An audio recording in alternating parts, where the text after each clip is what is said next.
La voiture Williams 2025 a été dévoilée avec un habillage très audacieux qui ne sera pas l'habillage officiel pour 2025, mais uniquement l'habillage de course pour ce shakedown, mettant en valeur le FW47 de manière impressionnante. Carlos Sainz était au volant, effectuant plusieurs tours, accompagné de nombreuses discussions au sein de l'équipe. Ce shakedown a été très réussi et je me demande s'il a été inspiré par le nouveau pilote, Carlos Sainz, venu de Ferrari. Les questions étaient intéressantes lorsque nous avons vu la voiture en direct sur le live stream et, à travers les images qui nous ont été montrées, nous avons obtenu beaucoup d'informations sur la voiture, les pilotes et ce à quoi nous pouvons nous attendre de la F47 lors de la saison de Formule 1 2025. Bien que Williams se concentre entièrement sur 2025, cela représente tout de même un grand changement pour la voiture de 2025, en contraste marqué avec 2024, où la voiture était à peine utilisée pendant que l'équipe travaillait sur des tableaux Excel. Ce shakedown a été très bien réalisé avec Jenson Button en tant qu'animateur et l'équipe semblait dans l'ensemble beaucoup plus établie, maintenant avec un sponsor principal qui, je crois, a mis un sourire sur tous nos visages. Mais avant d'entrer dans les détails, je tiens à vous remercier tous pour le soutien apporté aux vidéos. Vous êtes formidables comme toujours. Il y a tellement à découvrir dans la saison de Formule 1 2025. Nous venons à peine de commencer. Mais c'est une partie agréable de la saison. Passons maintenant en revue la voiture de Formule 1 Williams 2025, de l'avant vers l'arrière. Nous disposons de beaucoup plus d'images à analyser que pour McLaren. Les images sont un peu plus claires, mais il y a encore de nombreux détails cachés dans cette équipe. Comme on peut le voir, la Williams de 2024, par rapport à la voiture de 2024, avait un aileron avant beaucoup plus prononcé, avec les volets effectuant la majeure partie du travail. Cette année, l'aileron avant est considérablement réduit et ressemble davantage à celui d'une Red Bull ou d'une Ferrari. Et Williams a toujours été un pas en arrière en ce qui concerne le développement de l'aileron avant. Il est intéressant de voir un aileron avant complètement différent, dont la forme diffère radicalement de celle de 2024, notamment dans la partie centrale, car, comme on peut le constater, le bord utilisé sur le quatrième volet était beaucoup plus marqué en 2024 qu'en 2025. Cela va également de pair avec le nez de la voiture, dont la forme est passée d'un design très plat en 2024 à quelque chose de plus similaire à ce que toutes les équipes utilisent, afin d'améliorer le flux d'air sur la voiture et de diriger davantage d'air vers le centre et sous la voiture. Cet aileron avant va probablement fléchir un peu, et nous verrons s'il est modifié en cours de saison, ce qui sera crucial pour la plupart des équipes. McLaren n'a pas modifié son aileron avant, peut-être pour cette raison précise, ou peut-être que nous ne l'avons tout simplement pas encore vu. En ce qui concerne la suspension avant, elle ressemble beaucoup à celle de la saison précédente. McLaren a montré qu'elle avait intégré plusieurs dispositifs anti-plongée dans sa suspension avant, ce qui pourrait être essentiel pour de nombreuses équipes, et nous verrons probablement beaucoup de changements dans ce domaine chez les équipes de tête. Pour Williams, la suspension avant est subtile. Je pense qu'ils ont ajouté au moins des éléments anti-plongée sur le dernier bras oscillant à l'arrière, mais elle reste très similaire à celle de 2024, bien que cela puisse faire une grande différence. Le changement le plus marquant que vous remarquerez est, de toute évidence, la vue de côté de cette voiture. La voiture de 2024 a subi de nombreux changements et j'ai entendu beaucoup de gens parler des sidepods avec overbite introduits en 2024, notamment sur la Hexanor. Il semble qu'ils soient passés inaperçus pendant un certain temps, car certains ne les ont pas remarqués. En fait, ils ont encore allongé la lèvre de cette overbeat sur le TN25, mais de ce point de vue, on peut voir que le plancher a changé.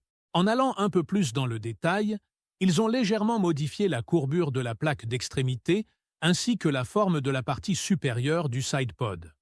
Comme on peut le constater, il y a une pente descendante plus marquée et une transition plus fluide dans la voiture de 2024, tandis que le modèle 2025 présente une ligne plus constante qui s'étend progressivement vers l'arrière. Voici une image bien meilleure pour comparer les modèles de 2024 et 2025 en ce qui concerne la forme des sidepods.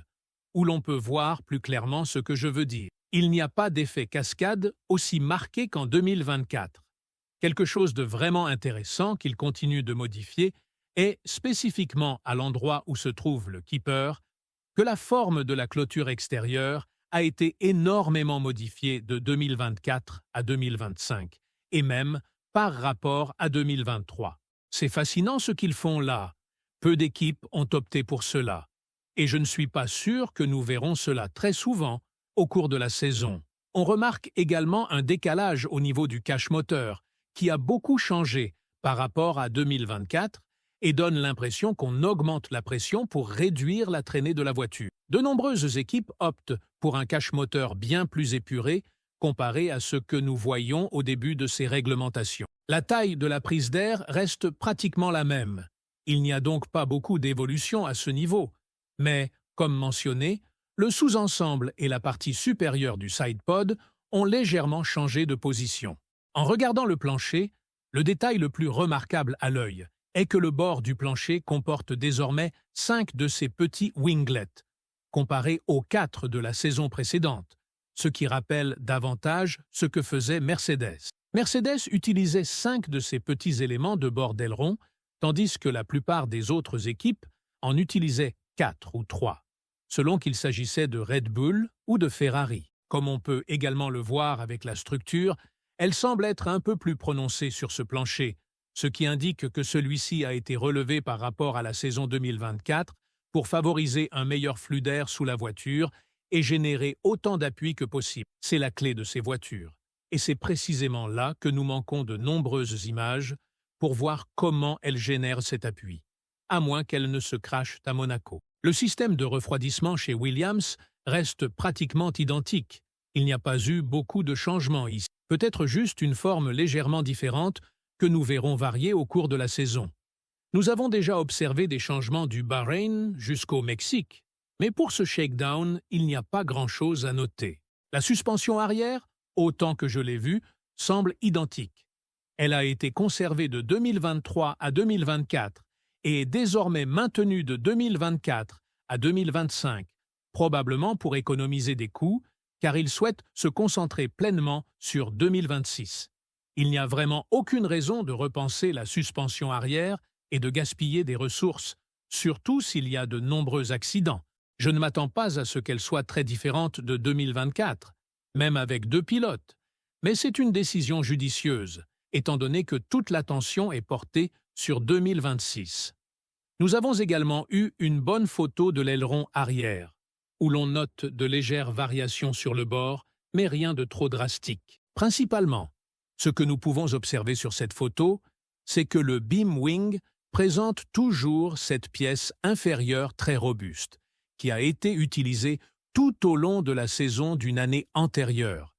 Après que de nombreuses équipes ont suivi cet exemple, après avoir vu ce que Red Bull avait réussi à produire en 2023 avec un élément similaire, et Williams a adoré utiliser ce grand beam wing. Nous pouvons également voir le décalage du cache moteur et à quel point il diffère de la configuration à faible traînée, ainsi que constater que les sidepods ont une forme légèrement plus marquée, rappelant celle de McLaren. Enfin, en regardant la vue aérienne, on voit à nouveau le cache moteur, montrant qu'il est un peu différent.